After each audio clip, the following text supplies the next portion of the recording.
It started on a Tuesday, quiet, rainy, forgettable. The kind of day that slips through your memory like water through fingers. But for Claire, it would be the beginning of something she could never forget.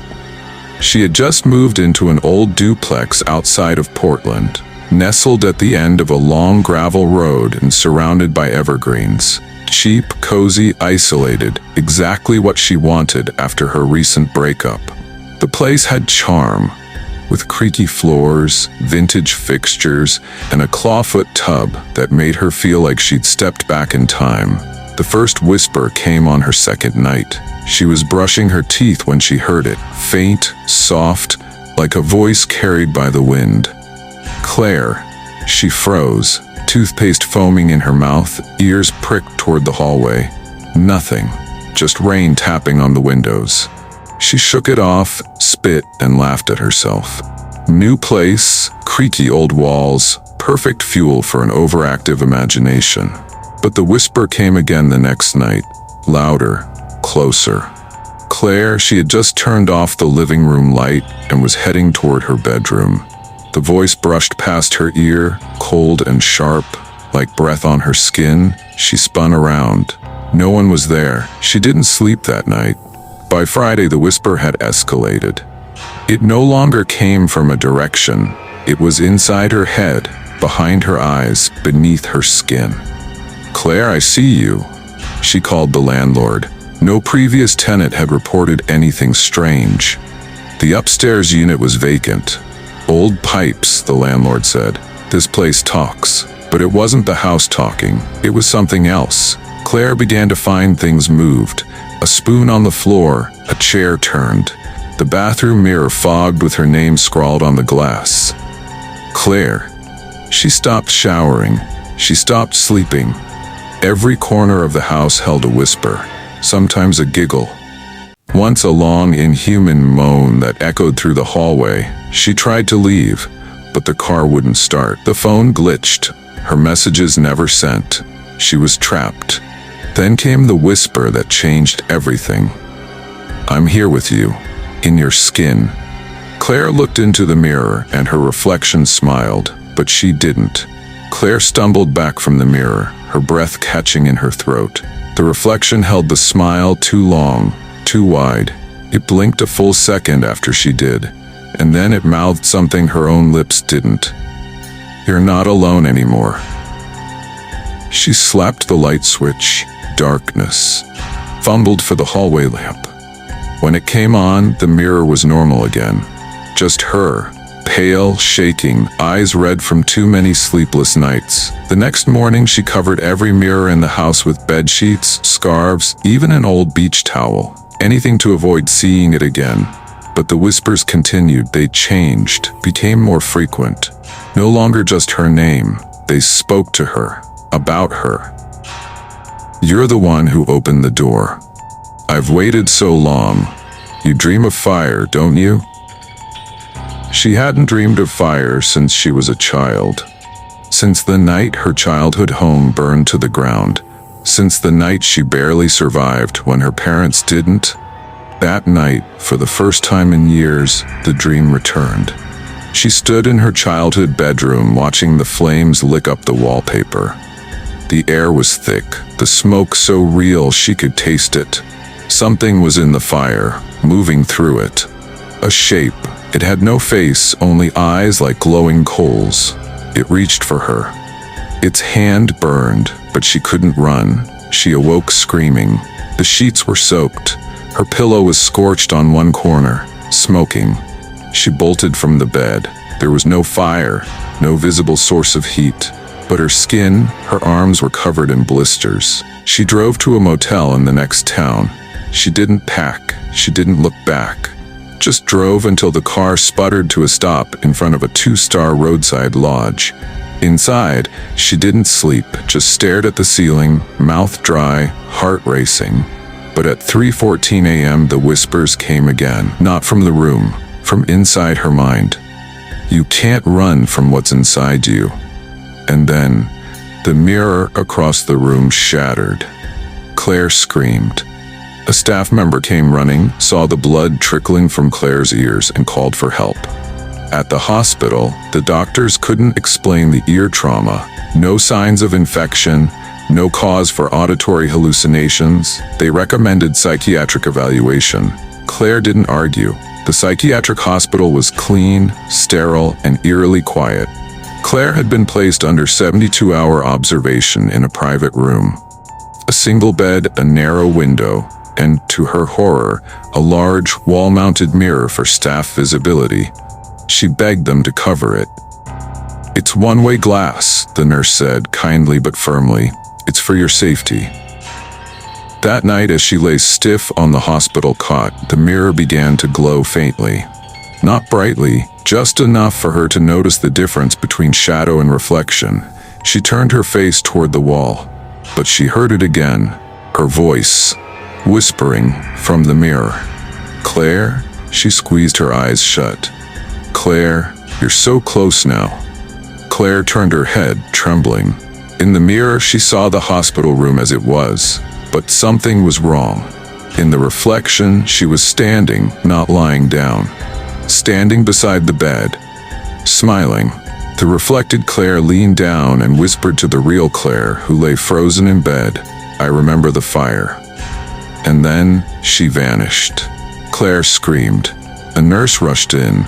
When she pointed to the mirror, it showed only her, shaking, pale, utterly alone. The hospital psychiatrist visited her the next morning. Dr. Amin was calm, young, and confident. "I believe you're experiencing a delusional remanifestation of trauma," he said gently. "You mentioned fire. May I ask, were you ever in a house fire?" Claire nodded. She told him everything. About the fire when she was 9, about the strange whispers, about the mirror not reflecting her movements, about the thing that looked like her, but wasn't. Dr. Amin took notes quietly. Then he said something that chilled her to the bone. "Claire, do you remember being the only one pulled from the flames?" She blinked. "Yes, but your records," he said, sliding a file across the table, "state you weren't pulled out. You were found standing in the front yard, untouched when the firefighters arrived. No burns, no smoke inhalation. You just walked out." Claire stared at him. He leaned in. "There are no medical explanations. Your family died. The house was ash. But you were clean, not a single mark, and you kept saying the same thing to the first responders." "What did I say?" she asked, voice shaking. Dr. Amin hesitated, then read aloud, "The fire was hungry, but it chose me." Claire was released under outpatient monitoring, medicated, stabilized.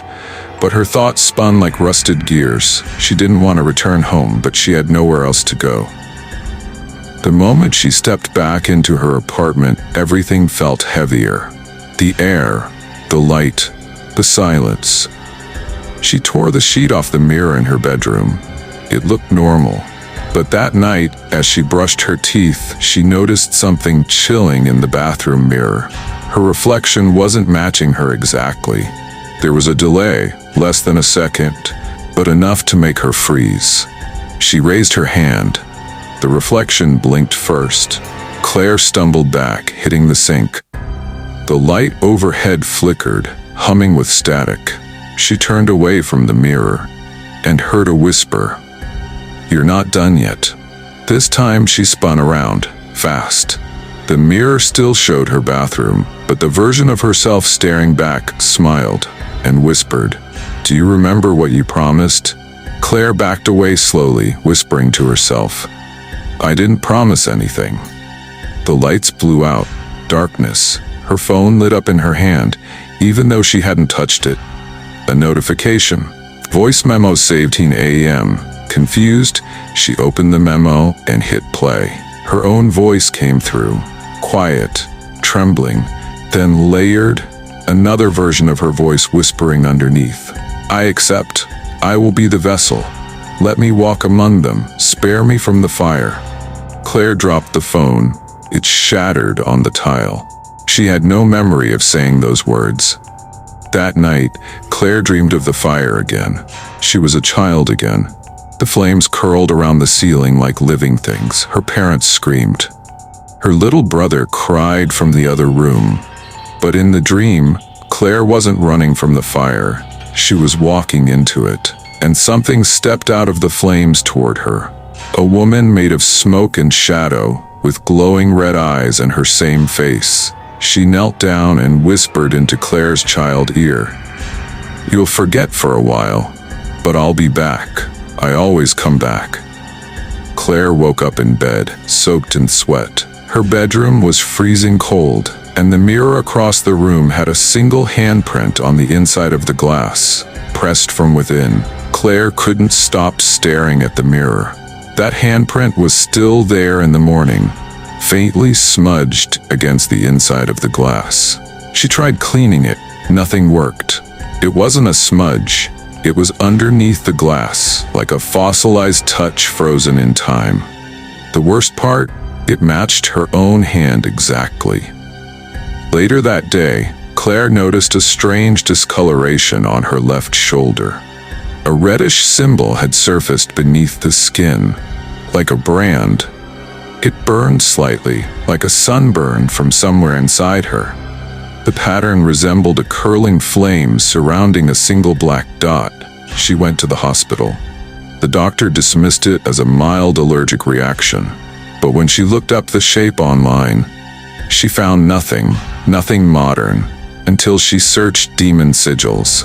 That's when the symbol lit up on her screen. The same design. According to the site, it was the Seal of Ethereth, an ancient whisper demon that lured souls into mirror bargains, promising safety from one horror in exchange for servitude in another. Claire shut her laptop. Her vision swam. She hadn't just imagined the whispers, she had invited something in. That night, Claire lit every candle she owned. No lights, no screens, just old-fashioned flame and silence. But the silence didn't last long. From the mirror, she heard it again. The whisper, raspy, feminine, patient. "You belong to me now." Claire grabbed a hammer from the kitchen and smashed the bedroom mirror into shards. Shattered glass flew everywhere. She panted in the chaos, trembling. Relief surged through her, until every shard began to rattle. One by one, they turned to face her. Reflecting not her, but the woman in smoke, her dark twin smiling from inside every broken piece. Claire fell backward, heart thudding. And then, the mirror shards stopped moving. Silence returned, but something had changed. Behind her, in the hallway mirror she had forgotten existed, a shadow moved toward her, slowly, deliberately. She turned, nothing. But the shadow was now in the next mirror. Closer. Claire realized with horror, it was using every mirror in the house to get closer. Each time she looked away, it advanced. By the time she reached the bathroom, it was only one pane away. Claire didn't sleep that night. Every reflective surface in the house was now suspect. Her phone screen, the microwave door, even the dark window panes glinting under the moonlight. She tried covering them all. Blankets, towels, taped up newspapers, but the house was filled with too many reflections. Even puddles on the floor seemed to ripple with ghostly forms. Around 3:13 a.m., her phone buzzed. The screen lit up. Unknown number. Her breath hitched. She didn't answer, but the message popped up seconds later. "Why run when you already said yes?" She hurled the phone into the fireplace. But even as the plastic melted, the screen flickered once more, showing a face inside the flame. Not the whispering woman, her own, but with blackened eyes and a wicked grin. Claire had never felt madness creeping so close. By morning, she ran to her neighbor's house, Mrs. Eldridge, a widow who had lived on the block since Claire was a child. Eldridge let her in without question. "You look like you've seen the devil," she murmured. Claire collapsed into a chair, explaining everything between shallow breaths. Mrs. Eldridge listened silently. Then, without a word, she opened a drawer and pulled out a bundle wrapped in red cloth. Inside was a shard of obsidian and a ring of dried lavender. "You broke the mirror. Eldridge said softly. "But breaking the doorway doesn't close it. You've scattered it, fragmented it. Now she walks in every splinter." Claire stared in disbelief. "How do you know this?" Mrs. Eldridge turned. For the first time, Claire saw something in the old woman's eyes, fear rooted deep from another time. "Because I invited her in once too." Claire felt sick. She looked at her shoulder. The mark was darker now, the black dot at its center pulsing like a second heartbeat. Eldridge gave her the obsidian shard. "Keep this with you. Do not stare into it, no matter what you hear. And do not speak to her again." Claire stayed the night. The house was quiet, no whispers, but at exactly 2 a.m., the mirrors in Eldridge's home began to tremble. Not violently, just enough to ripple the moonlight. Claire clutched the obsidian, hands white-knuckled. In the bathroom, the medicine cabinet creaked open. No wind, no movement. But a single word floated through the hallway: soon. Claire didn't sleep again. Mrs. Eldridge brewed tea, laced with valerian root, but even that couldn't silence the pounding of Claire's pulse or the whispers that started again after midnight. They weren't words anymore, just soft clicks, like teeth chattering in the dark. She sat on the edge of the guest bed, gripping the obsidian shard so tightly it sliced her palm. She didn't care. The pain reminded her she was still here, still human, still herself. But by 2:14 a.m., the house began to change. The air got heavy, pressing down like a storm. Walls seemed to stretch, elongated by some invisible force. Doors leaned inward. Claire heard footsteps on the ceiling, not above it, on it, as if someone were walking upside down, slowly circling her. Mrs. Eldridge burst into the room. "Don't speak to her," she warned, but it was too late. A voice, her voice, Claire's own, whispered from the mirror nailed above the dresser. "It doesn't hurt anymore. I let her in. I don't dream. I don't bleed." Claire stared at her own reflection. It blinked out of sync, mouth moving while hers stayed shut. "Say it. You'll feel better." Claire turned her head, but her reflection didn't. It smiled. "Yes. Just say yes again." Eldridge pulled her back, chanting something in Latin. The reflection screamed, a high-pitched wail like shattering crystal. Every mirror in the house exploded. Even Claire's phone, long dead, lit up with static and caught fire in her bag. When the silence returned, Eldridge slumped to the floor, gasping. "That was her final offer," she said, coughing. "After this, she'll come in person." Claire packed what little she had left. She wasn't sure what running would do. She wasn't even sure if the thing haunting her was bound by space or time. But staying felt like surrender. She drove 6 hours north through back roads and fog-choked highways, ending up in a motel so isolated, the only reception was static. There were no mirrors. That's why she chose it. She pushed the dresser in front of the bathroom door, turned the television to full volume, and curled up in the bed, fully clothed. That night, her dreams returned, but not her own. She saw children standing in a circle of mirrors, their eyes white, mouths stitched shut. A woman walked among them, tall, elegant, with flowing black hair and nails like obsidian razors. She paused in front of Claire, smiling like a mother. Then slowly began to sew Claire's mouth shut. When Claire woke, she couldn't scream. Her lips were bleeding, threads tangled in her teeth. There were no needles in the room, no scissors, but blood trailed from the bed to the TV screen, which was cracked in the center, as if someone had stepped out of it. Claire drove until sunrise. The bleeding had stopped, but her lips remained cracked and raw. Every time she tried to speak, the words clawed against her throat like something trying to escape through her instead of from her. She passed a sign that read, "Welcome to Sharpton, population 482. It wasn't on the map. It shouldn't have been there. Her phone turned back on for a single second. Just long enough for one text to pop up on the black screen. "I'm already here."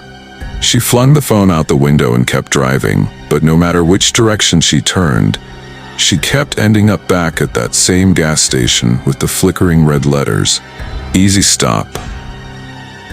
She finally pulled over, trembling.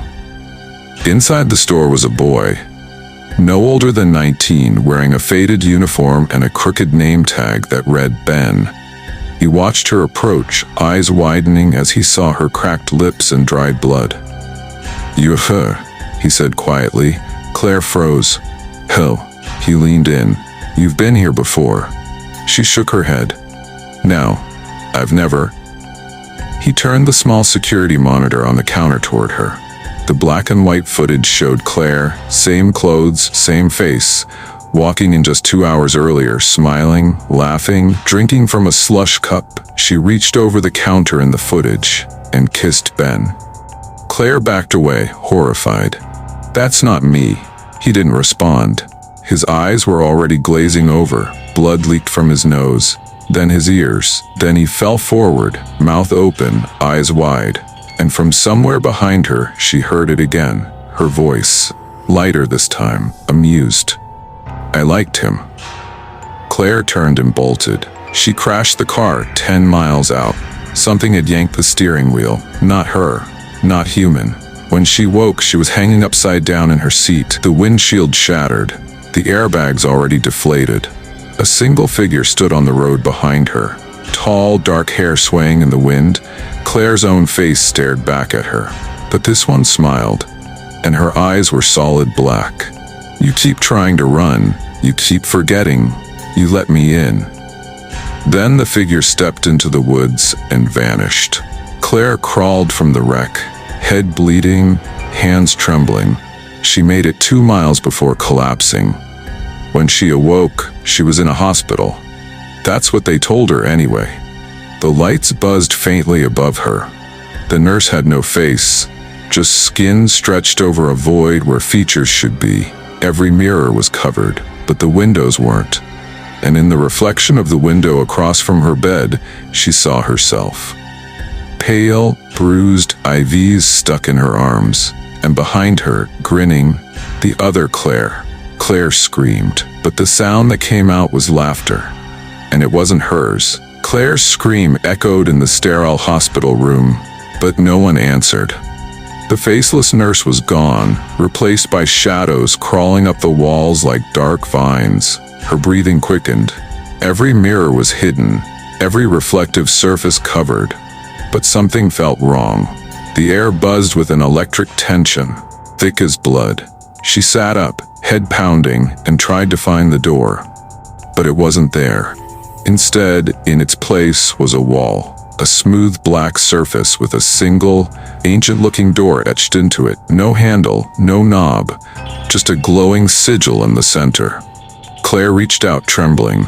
The sigil pulsed beneath her fingertips, warm as a heartbeat, and then a whisper. Not in her ear this time, all around her. "You promised." The door slid open slowly, revealing a corridor drenched in shadows that twisted like living smoke. She stepped inside. The whispers grew louder, voices overlapping, pleading, angry. "Come back. You can't leave. We are inside you." At the end of the hall, a figure waited, the woman from the mirrors. Her smile was endless, her eyes burning coals. "Welcome home, Claire." The door slammed shut behind her. The whispers became screams, and the last thing Claire saw before the darkness swallowed her was her own face, twisted, smiling, and waiting. The darkness was thick, suffocating, alive. Claire's heart pounded like a drum in her ears as she stumbled down the shadowed corridor. The whispers were everywhere now, echoing off invisible walls that clawing at her mind. She felt herself slipping, the edges of her reality blurring. The woman from the mirror stepped forward, reaching out with hands that shimmered like smoke. "You can't fight what you invited in," she whispered. Claire's knees buckled. But then, a sudden light. The obsidian shard from Mrs. Eldridge flared in her palm, burning cold and bright. The shadows recoiled. Claire remembered the woman's words from the journal she had found years ago. Only by embracing the fire within can you banish the darkness without. She clenched the shard and spoke aloud, voice trembling but resolute. I accept the fire, but I am no vessel. The figure shrieked, a sound like glass breaking and fire roaring. The corridor caught flame, bright and pure. Claire felt herself burning, not in pain, but in clarity, shedding every whisper, every shadow. The flames consumed the dark figure until only ashes remained. The door behind her opened, sunlight spilled in. She was outside, back in her apartment hallway, the old door standing shut and silent. Mirrors around her reflected only her own face, whole, alive, free. She was alone. And yet somehow she wasn't. Because deep inside, in the quiet moments, Claire still heard it. A faint whisper, soft as breath, a reminder. I'm always watching, she smiled. This time, she didn't answer. If you want to watch more horror movies like this, please like and comment on the video. You must subscribe to our channel and keep the bell icon all press. Thank you.